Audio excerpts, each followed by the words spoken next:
Сәлем достар, бүгін біз ағылшынды өтеміз. Қай бет?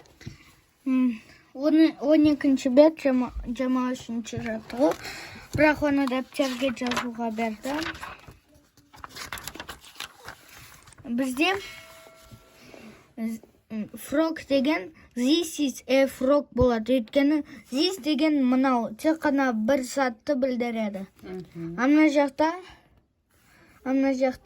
Көп затта. болады көп зат, и ол зос болады. Arget, got. Өйткені зос деген аналар, ол алыста тұр, и олар көп. Ал мынау Келесі. екі балапан, олар зес болады. Өйткені олар жақын және көп. Өйткені сол үшін олар these are chickens болады. Ал мынау Төртінші.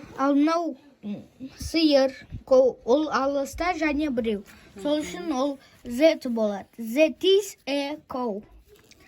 Бүгін сиыр. Коу деген сиыр. Бүгінгі сабағымыз аяқталды. Сау болыңыздар.